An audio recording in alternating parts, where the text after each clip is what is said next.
दोस्तों, जब भी हम जिक्र करते हैं इस कायनात का यानी इस यूनिवर्स का, तो हमारे दिमाग में बहुत से सवाल घूमने लगते हैं। जैसे हमारी ये कायनात आखिर बनी कैसी होगी, ये आखिर कितनी बड़ी होगी, और ऐसा क्या है जो आज भी इस कायनात ने अपने अंदर छुपा रखा है। तो दोस्तों, वैसे तो इस कायनात ने अपने अंदर बहुत से भयानक राज दफन किए हुए हैं, लेकिन जो सबसे भयानक हमने देखा है वो है ब्लैक होल। एक ऐसी अंधेरी जगह जहाँ से वापसी का कोई रास्ता नहीं। ब्लैक होल्स के बारे में हमें बहुत सी कहानियाँ सुनने को मिलती हैं, जैसे एक दूसरे यूनिवर्स का रास्ता है। यानी ब्लैक होल में जाने के बाद हम एक ऐसी कायनात में पहुँच जाएंगे जहाँ एक अलग ही किस्म की ज़िंदगी बसती है, जो कि वक्त से भी परे है। यानी वहाँ कोई वक्त नहीं होगा और कभी भी मौत नहीं आएगी। और कुछ लोग तो ये भी मानते हैं कि ब्लैक होल्स खुदा तक पहुँचने का रास्ता होते हैं। लेकिन दोस्तों, ये सब सिर्फ लोगों के मन गढ़ंत अंदाजे हैं, क्योंकि आज तक सिर्फ ब्लैक होल्स को देखा गया है, उन्हें ऑब्जर्व नहीं किया गया। जैसे कि ब्लैक होल्स में जाने वाली कोई भी चीज़ वापस नहीं आती, तो ये बता पाना मुश्किल है कि ब्लैक होल मौत देते हैं या फिर एक नई जिंदगी।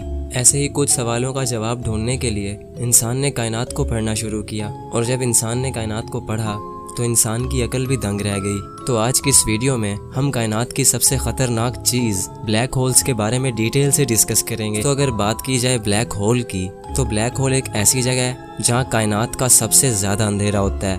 उस अंधेरे से कोई चीज़ भी बचकर नहीं निकल पाती, हत्ता कि रोशनी भी नहीं। रोशनी ब्लैक होल के अंदर जाती ज़रूर है, लेकिन वहाँ से वापस नहीं आती, क्योंकि ब्लैक होल रोशनी को भी निगल जाते हैं, और उनके इन्हीं अंधेरे रूप की वजह से उन्हें ब्लैक होल्स कहा जाता है। तो अगर साइंसी नज़रिए से ब्लैक होल को समझा जाए, तो ब्लैक होल एक ऐसी जगह है जहाँ फोर्स ऑफ ग्रेविटी बहुत ज़्यादा स्ट्रॉन्ग होती है। और अगर सीधा सीधा कहा जाए तो इस यूनिवर्स की सबसे ज़्यादा ग्रेविटी एक ब्लैक होल के अंदर पाई जाती है। इसकी ग्रेविटी हर उस चीज़ को अपने अंदर खींच लेती है जो भी उसकी लपेट में आता है। और जब भी कोई चीज़ एक बार ब्लैक होल के अंदर चली जाए तो वो कभी वापस नहीं आती। इसीलिए ब्लैक होल को बोला जाता है the point of no return, यानी एक ऐसा रास्ता जहाँ की कोई वापसी नहीं, या फिर एक ऐसी अंधेरी रात जिसकी कोई सुबह नहीं।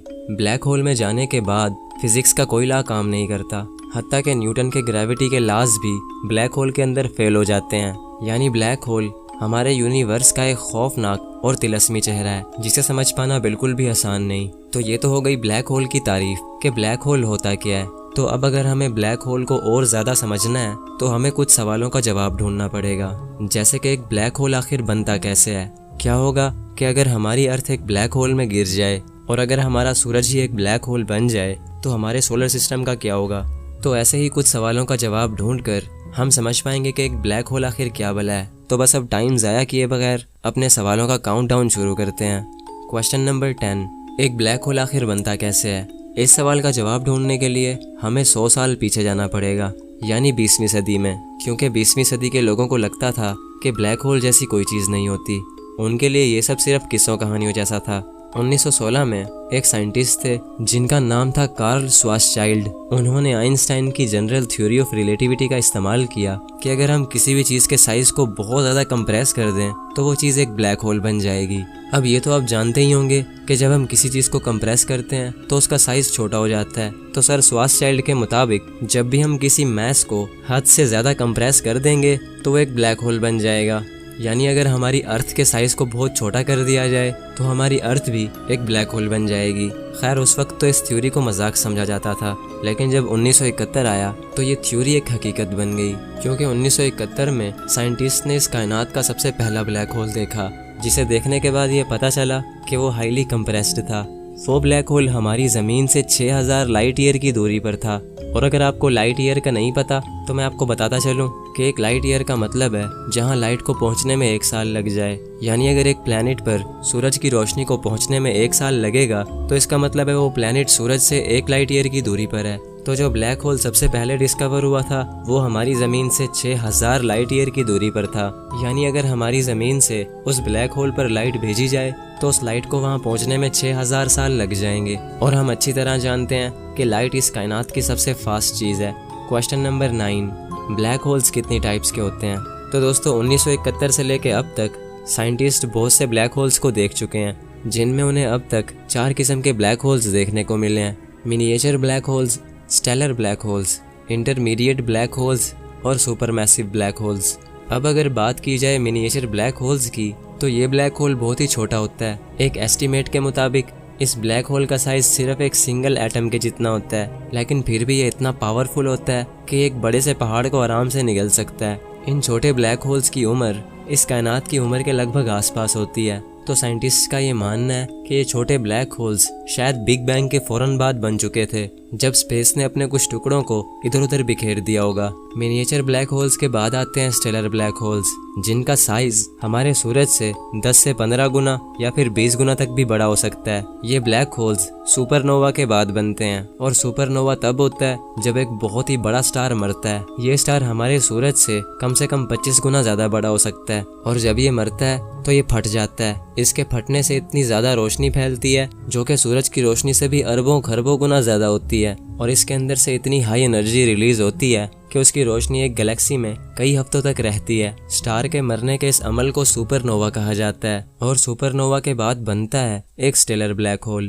अब नंबर 3 पर आता है इंटरमीडिएट ब्लैक होल। ये ब्लैक होल्स तब बनते हैं जब बहुत सारे स्टेलर ब्लैक होल्स एक दूसरे में मर्ज होकर एक बड़ा ब्लैक होल बना देते हैं। और अब जो सबसे खतरनाक और सबसे बड़ा ब्लैक होल है वो है एक सुपर मैसिव ब्लैक होल। ये ब्लैक होल इतना ज्यादा बड़ा होता है कि इसका साइज हमारे सूरज से अरबों खरबों गुना ज्यादा होता है। ये ब्लैक होल हर गैलेक्सी के बिल्कुल सेंटर में मौजूद होता है, और ये इतना बड़ा होता है कि इंसान इसका अंदाजा भी नहीं लगा सकता। और ऐसा ही एक ब्लैक होल हमारी मिल्की वे गैलेक्सी के बिल्कुल सेंटर में मौजूद है, जिसका नाम है Sagittarius A star. Sagittarius A star का साइज हमारे सूरज से 4 मिलियन यानी 40 लाख गुना से भी ज्यादा बड़ा है, और ये सुपर मैसिव ब्लैक होल्स तब बने थे जब गैलेक्सीज बनी थी। क्वेश्चन नंबर 8, क्या होगा कि अगर आप एक ब्लैक होल में गिर जाओगे?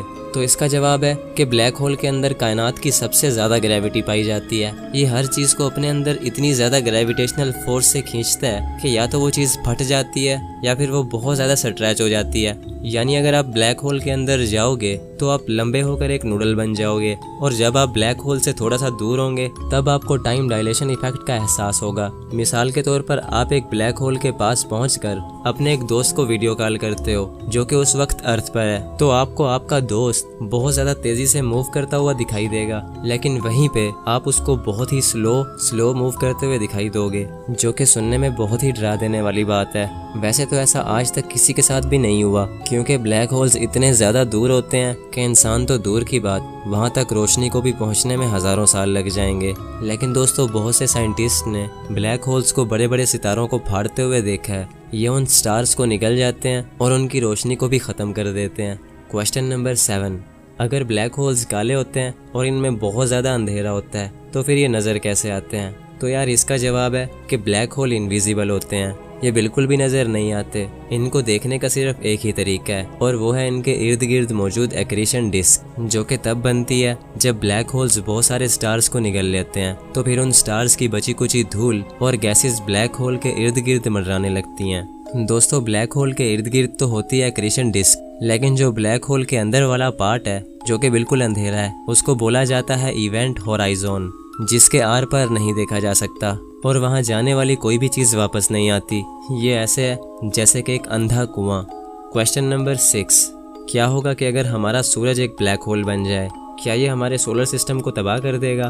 तो इसका जवाब है कि सूरज कभी भी ब्लैक होल नहीं बन सकता, क्योंकि सूरज एक बहुत ही छोटा सितारा है। इसके अंदर एक ब्लैक होल को बनाने जितनी एनर्जी नहीं है। जब 5 अरब साल के बाद सूरज की जिंदगी मुकम्मल होगी तो हमारा ये सूरज लाल हो जाएगा और ये एक रेड जायंट स्टार बन जाएगा, और फिर आखिर में हमारा सूरज एक वाइट स्टार बन जाएगा और बिल्कुल ठंडा हो जाएगा। लेकिन फिर भी हम मान लेते हैं कि हमारा सूरज एक ब्लैक होल बन चुका है। तो दोस्तों, इससे हमारे सोलर सिस्टम पर कोई असर नहीं पड़ेगा। सभी प्लैनेट्स उस ब्लैक होल के इर्द गिर्द घूमने लगेंगे जैसे वो सूरज के गिर्द घूमते हैं। लेकिन फिर प्रॉब्लम ये होगी कि हमें सूरज की रोशनी नहीं मिलेगी, जिससे हमारी अर्थ पर जिंदगी खत्म हो जाएगी।